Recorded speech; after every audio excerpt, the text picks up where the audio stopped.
নমস্কাৰ সকলোকে স্বাগতম জনাইছোঁ। এই কথাখিনি বাৰে বাৰে আলোচনা কৰিবলৈ বা এই কথাখিনি বাৰে বাৰে ক'বলৈ আমি অকণমান লাজ পোৱা হৈছোঁ। অসমত বহুত সমস্যা আছে। অসমৰ ৰাইজে বিভিন্ন সমস্যাৰ সন্মুখীন হৈ আছে, জীৱন মৰণৰ যুঁজ চলি আছে। কিন্তু তাৰ মাজতো কিছুমান অকমান্য সমাজৰ বাবে বোজাস্বৰূপ কিছুমান মানুহে বিষয়বিলাক বাৰে বাৰে উত্থাপন কৰি এটা অপ্ৰীতিকৰ পৰিস্থিতি সৃষ্টি কৰিব বিচাৰিছে। এটা কথাখিনি আমি আকৌ ৰাজহুৱা কৰা যাওক। বিষয়টো হ'ল অসমীয়া আৰু মিয়া। এতিয়া শিৱসাগৰ অঞ্চলত পুনৰ এখন নৈশ বাছত যোৱা কিছু শ্ৰমিকক, আমি শ্ৰমিক বুলি কৈছোঁ, ৰাজহুৱাকৈ অপমান কৰা হৈছে। এতিয়া ৰাজহুৱাকৈ অপমান কৰাৰ পাছত আকৌ এই কথাখিনি আলোচনা হৈছে।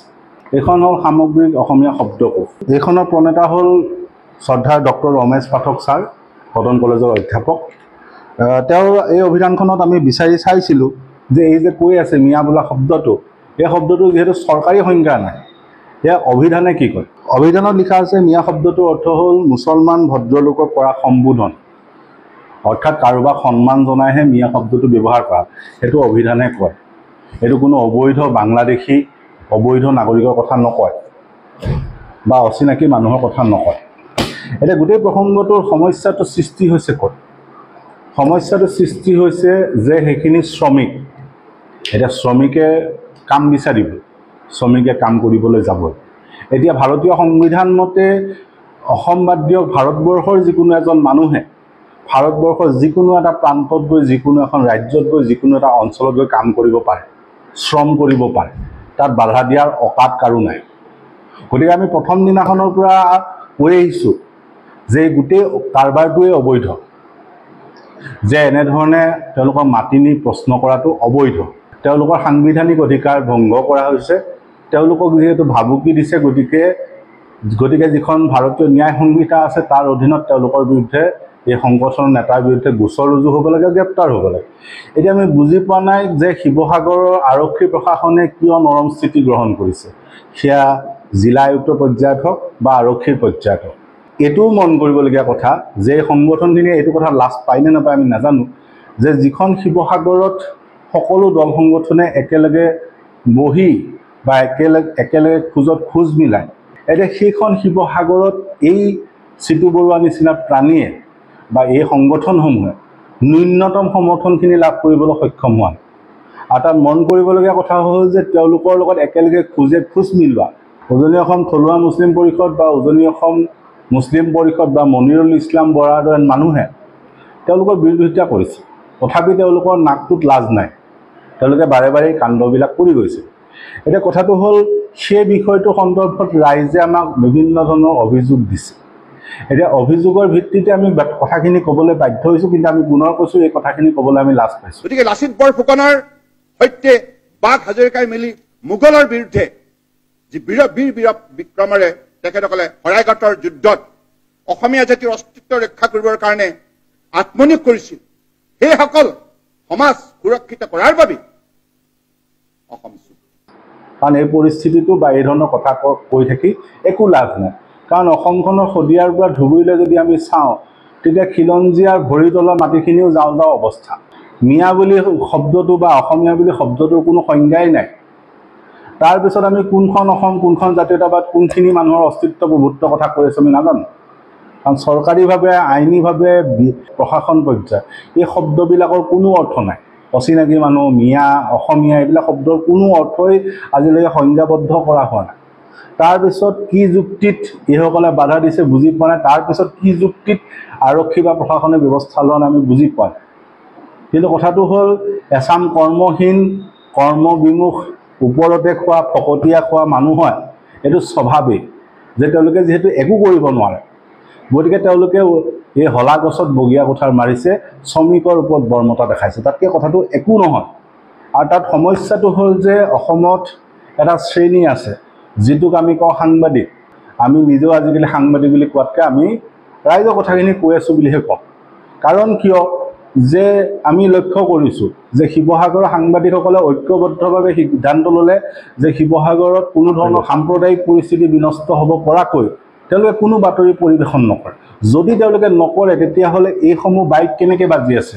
এইসমূহ বাতৰি কেনেকৈ প্ৰচাৰ কৰি আছে যদি এই মানুহখিনিক গুৰুত্বই দিয়া নহয় এই মানুহখিনি যদি প্ৰচাৰেই কৰা নহয় তেতিয়াহ'লে তেওঁলোকে এই প্ৰচাৰ পাই আছে TRP পাই আছে যে তেওঁলোকে বিচৰাৰ লগে লগে আপোনালোকে যায় গৈ তাত আলোচনা কৰে তেওঁলোকে বাইক কেনেকৈ দিবলৈ শিকোৱাৰ পিছতহে তেওঁলোকে উত্তেজিত কথা কয় আমি যিটো বুজি পাইছোঁ আৰু সেই সাংবাদিকে আকৌ সময়ত আকৌ সেই নেতাক উভতি ধৰি বাহিৰলৈ আহি আকৌ সেই নেতাক বাইক দিবলৈ জোৰ দিয়ে সেই ধৰণৰ এটা স্থিতি চলি আছে গতিকে আমি অনুৰোধ জনাইছোঁ যে সাংবাদিকসকল অকণমান সংযম হওক এই কথাবিলাকক গুৰুত্ব দিয়াটো কমাই দিয়ক কাৰণ সেই অঞ্চলবিলাকৰ পৰিস্থিতি বিনষ্ট হ'লে আপোনালোকৰ পৰিয়ালেও ভুগিব লাগে গতিকে সেই কথাটো এবাৰ চিন্তা কৰি চাওক আমাৰ অনুৰোধ থাকিল কথাটো হ'ল যে এইসমূহ মানুহক লৈ ব্যস্ত হৈ থকাৰ প্ৰয়োজন নাই কাৰণ শিৱসাগৰ বা উজনি অসমৰ মুছলমান মানুহখিনি বা যিখিনি মানুহ গৰীয়ামৰীয়া মানুহ বা দেশী মানুহ সেইখিনিয়ে ইতিমধ্যেই সিদ্ধান্ত লৈছে আৰু সাধাৰণ মানুহ যিখিনি শিৱসাগৰৰ সাধাৰণ মানুহ সেইখিনিৰো কোনো দ্বিমত নাই যাৰ বাবে আজিলৈকে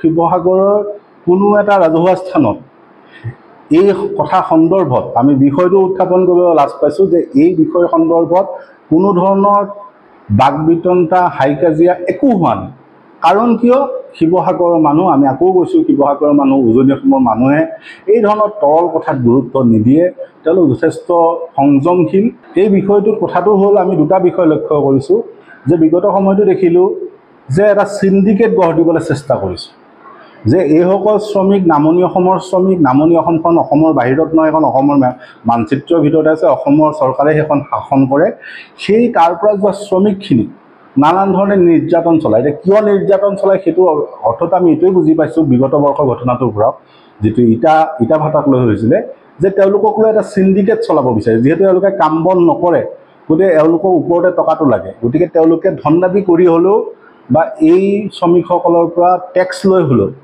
আমি টেক্স শব্দটো ব্যৱহাৰ কৰি দিলোঁ তেওঁলোকৰ পৰা গুণ্ডাকৰ লৈ হ'লেও তেওঁলোকে এই শ্ৰমিকসকলক চলাব বিচাৰিছে যাতে তেওঁলোকে কাম কৰিলে তেওঁলোকক ধন দিব লাগে এইটো এটা নতুন বিচিত্ৰ প্ৰশাসন আমি অসমত দেখিছোঁ য'ত চৰকাৰ থকাৰ পাছতো প্ৰশাসন থকাৰ পাছতো ওপৰৰ পৰা প্ৰশাসন চলিবলৈ বিচাৰিছে আৰু দ্বিতীয় কথাটো আমি দেখিছোঁ যে য'ত তেওঁলোকে সুবিধা পায় তাতহে আক্ৰমণ কৰিছে যে যিটো প্ৰকল্পত শ্ৰমিক যোৱাক লৈ বিতৰ্ক হৈছে সেই প্ৰকল্পটোৰ অনুমোদন চৰকাৰেই দিছে প্ৰশাসনেই দিছে তাত যাৱতীয় নিবিদা আহ্বান কৰা হৈছে নিবিদাত তাত ঠিকা পাই ঠিকাদাৰে শ্ৰমিক গোটাই তালৈ গৈছে ঠিকাদাৰজন অসমৰে গতিকে তাত কোনো দ্বিতীয় কথা হ'ব নোৱাৰে যিহেতু কাম হ'ব চৰকাৰী কাম তো তাত কাম কৰিবলৈ গৈছে শ্ৰমিক গৈছে তাক আপুনি হিন্দু মুছলমানৰ ভাগ নকৰিব তেওঁলোকে শ্ৰম কৰে দ্বিতীয় কথা আমি লক্ষ্য কৰিছোঁ যে যিসমূহ বিজেপি দলটোৰ লগত জড়িত RSSৰ লগত জড়িত যিসমূহ ঠিকাদাৰ আছে সেইসমূহৰ কাম কাজ কিন্তু ঠিকেই চলি আছে তেওঁলোকৰ ঠিকাদাৰী কাম কাজ চব চলি আছে তাত কিন্তু এই চিটু বৰুৱা বা এই সংগঠনবিলাকে হাত দিব নাযায় কেলৈ নাযায় কাৰণ তেওঁলোক বিজেপিৰ লগত জড়িত গতিকে তেওঁলোকক জোকাই ল'বলৈ নিবিচাৰে সেইটো হ'ল আন এটা কথা সেই কথাটো আমি ইতিমধ্যে আভিধানিকভাৱে মিয়া কথাটো ক'লোঁ সেই ক্ষেত্ৰত আমি এখন বিশেষ প্ৰতিবেদন ৰাজহুৱা কৰিছোঁ প্ৰতিবেদন মানে মাইনুটছ ৰাজহুৱা কৰিছোঁ এতিয়া কথাটো হ'ল এই গোটেই বিতৰ্কটোৰ কেন্দ্ৰবিন্দুটো হ'ল অসমীয়া যে এইখিনি মানুহ অসমীয়া বুলি কোৱা হৈছে এইখিনি মানুহৰ মিয়া বা অবৈধ মানুহ বা অচিনাকি মানুহ বা বিভিন্ন ধৰণে নামাকৰণ কৰা হৈছে এতিয়া সেই ক্ষেত্ৰত এই পাৰ্থক্যটো যদি আমি বিচাৰি চাওঁ তেতিয়াহ'লে সেইটো বিচাৰি চাব লাগে প্ৰশাসনিক ভাষাত যে প্ৰশাসনিকভাৱে অসমীয়া বুলি ক'লে কি কোৱা আছে minutes of the meeting of the committee of ministers for clause 6 of the Assam accord held on 14/3/2008 under the chairmanship of doctor Bhumidhar Barman minister implementation of Assam accord department তাৰমানে 14 মাৰ্চ 2008 তাৰিখে অসম চুক্তি ৰূপায়ণৰ ক্ষেত্ৰত এখন বৈঠক হৈছিল আৰু সেই বৈঠকখনৰ এখন হ'ল মাইনুটছ এই গোটেই কথাখিনি আমি কৈছোঁ যে প্ৰিন্সিপাল ছেক্ৰেটাৰী বা মুখ্য সচিবে এই ফৰৱাৰ্ডিংটো লিখিছে ফৰৱাৰ্ডিংটো লিখা আছে যে consensus oblique decision arrive at in various meetings of the government of India on clause 6 of Assam accord for the purpose of defining Assamese with a view to provide constitutional safeguard এতিয়া এই বাক্যটোৰ অৰ্থ হ'ল যে অসম চুক্তিৰ 6 নং দফাটো ৰূপায়ণ কৰাৰ পূৰ্বে ভাৰত চৰকাৰে এইটো বিচাৰিছে যে অসমীয়াৰ সংজ্ঞাটো নিৰ্ধাৰণ হ'ব লাগে তাৰপিছত কৈছে যে exact formulation of the definition forwarded by the signatory organisation ASU including the purpose for which such definition intended to be use by taking 1951 as the base year as well as the nature of the safeguard proposed and accepted by Government of India.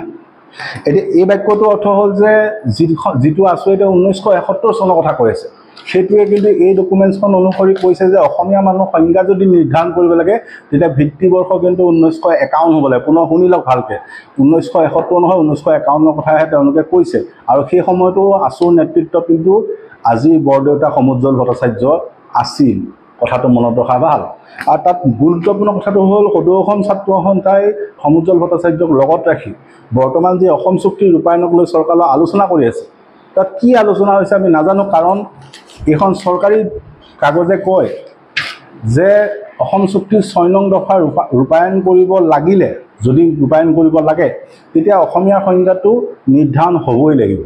এই প্ৰস্তাৱটোৰ ভিত্তিত অসমীয়া সংজ্ঞাটো যিহেতু নিৰ্ধাৰণ কৰিব লাগে বুলি প্ৰস্তাৱ লোৱা হৈছে, তাৰ ভিত্তিত 31 মাৰ্চ 2008 ভিতৰত অসমীয়াৰ সংজ্ঞাৰ সন্দৰ্ভত কেইবাটাও সংগঠনে তেওঁলোকৰ চিঠি দিছে। এতিয়া কোনে কোনে দিছিল? সদৌ অসম ছাত্ৰ সন্থা, অসম গণ পৰিষদ, কাৰ্বি ৰিছো এডবাৰ, বড়ো সাহিত্য সভা, দেউৰী সাহিত্য সভা, এপছু অৰ্থাৎ all Bodo student union, autonomous state demand committee Karbi Anglong, Akhil Asom Bhojpuri Yuva Chhatra Parishad, Kuki youth organisation, Bodoland people's progressive front অৰ্থাৎ BPF, Karbi student association and other Karbi organisation, Vivekananda কেন্দ্ৰ ইনষ্টিটিউট অফ কালচাৰ। এইখন আছিলে অসম গণ পৰিষদে দাখিল কৰা অসমীয়া সংজ্ঞা। এইখন পত্ৰত তেওঁলোকে এইটো কথা কৈছিল যে অসমীয়া সংজ্ঞাটো নিৰ্ধাৰণ কৰাত তেওঁলোকৰ কিছু অসুবিধা আছে, কাৰণ ইয়াত তেওঁলোকে লিখিছে যে due to the complex nature of the subject of our party need some additional information and time to finalise viewpoint. অৰ্থাৎ অসম চুক্তি চহী কৰাৰ পাছত যিটো দল হৈছিল সেই দলটোৱে অসমীয়া সংজ্ঞা সন্দৰ্ভত দ্বিধাবোধ প্ৰকাশ কৰিছে। যি অসমীয়াৰ অস্তিত্ব প্ৰভুত্বৰ কথা কৈছে সেই সংগঠনটোৰ পৰা জন্ম হোৱা দলটোৱে অসমীয়া সংজ্ঞা সন্দৰ্ভত দ্বিধা প্ৰকাশ কৰিছিলে। এইটো চহী কৰিছে অৰুণ কুমাৰ শৰ্মা, উপসভাপতি। তাৰিখটো হ'ল 31 জানুৱাৰী 2008। যে দেউৰী সাহিত্য সভাই 20 ডিচেম্বৰ 2007 অসমীয়াৰ সংজ্ঞা সন্দৰ্ভত অসম চৰকাৰক পত্ৰ দিছিল। তাত প্ৰস্তাৱ এনেধৰণে দিছিল যে ঐতিহাসিক কালৰে পৰা যুগ যুগ ধৰি যিসকলে এই ভূখণ্ডত বসবাস কৰি আহি বিভিন্ন সময়ত অসমৰ মাটি, পানী, বায়ু, জনজীৱন, থলুৱা সংস্কৃতিৰ সৈতে একাত্ম হৈ বিলীন হৈ গৈছে আৰু অসমৰ বৃহত্তৰ সমাজে ইতিমধ্যে যিসকলক গ্ৰহণ কৰিছে সেইসকলেই খিলঞ্জীয়া। এইটো চহী কৰিছে প্ৰধান সম্পাদক দেউৰী সাহিত্য সভা হেমৰঞ্জন দেউৰী। তাৰপিছত এইখন হ'ল বড়ো সাহিত্য সভাৰ স্থিতি। বড়ো সাহিত্য সভাই ইতিমধ্যে কৈছে যে in connection of this matter undersign on behalf of the Bodo Sahitya Sabha had submitted the opinion of the organisation vide letter number ইমান ডেটেড 16 জুন 2007। তেওঁলোকে এখন বৈঠক কৰিছিলে, সেই বৈঠকত এই সিদ্ধান্তটো সৰ্বসন্মতভাৱে লোৱা বুলি বড়ো সাহিত্য সভাই জনাইছে। এতিয়া সেই মিটিংখন কি আছিলে, সেই মিটিংখনৰ মাইনুচটো আমি পঢ়ি দিছোঁ যে meetings of the Sahitya Sabhas of indigenous peoples of Assam date 30 September 2005 গণেশগুৰিত অনুষ্ঠিত বিভিন্ন জনজাতীয় সাহিত্য সভাৰ এইখন বৈঠকৰ মাইনুটছ আমি এইখন দেখাইছোঁ। এইখিনি উপস্থিত থকা মানুহৰ তালিকা। এতিয়া কথা হ'ল ইয়াত দুটা ৰিজলিউশ্যন লৈছে বা দুটা প্ৰস্তাৱ লৈছে। প্ৰথমটোত কৈছে যে প্ৰতিটো জনগোষ্ঠীৰ নিজা পৰিচয় আছে, নিজৰ ভাষা আছে, নিজৰ এটা চিনাকি আছে। গতিকে অসমীয়া শব্দটোৰ সলনি অসমৰ খিলঞ্জীয়া মানুহ শব্দটোহে ব্যৱহাৰ কৰিব লাগে বুলি প্ৰথম প্ৰস্তাৱ লৈছে। এতিয়া দ্বিতীয় প্ৰস্তাৱটো অৰ্থ হ'ল যে গোটেই সাহিত্য সভা, যিখিনি জনজাতীয় জনগোষ্ঠীয় সাহিত্য সভা আছে, গোটেইখিনি এখন যৌথ মঞ্চ হ'ব লাগে, যিখনে প্ৰতিটো জনগোষ্ঠীৰ প্ৰতিটো জনজাতিৰ ভাষা আৰু সংস্কৃতি সংৰক্ষণৰ বাবে কাম কৰিব। তাৰপিছত এইখন হাগ্ৰামা মহিলাৰী বড়োলেণ্ড পিপুল ফ্ৰণ্ট, তেওঁলোকে লিখিছে যে the term Assamese is totally misleading from the ethnic consideration and from the administrative point of view also because the term Assamese is a name of one particular language and sharply contradicts to the other linguistic identity those who have their own distinct language and culture. Yet তেওঁলোকে হেহত লিখিছে যে under the above facts BPPF disagree that in clear terms to accept the proposal as suggested now by the government of Assam in the case of new definition of Assamese, which will create abnormal feeling among non-Assamese speaking group of people in future. Rabiram Narzary BBPF।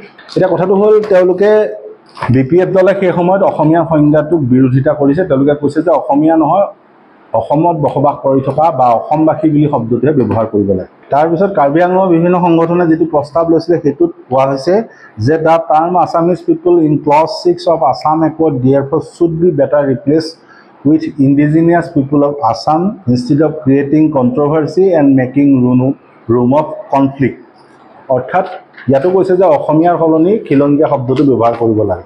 তাৰপিছত আহিব all Bodo student union বা এপছুৰ স্থিতিটো। তেওঁলোকে কৈছে যে under the view points of the facts above, APSU strongly deems it unfit to retain the terms Assamese as the common identity for all sections of people of Assam.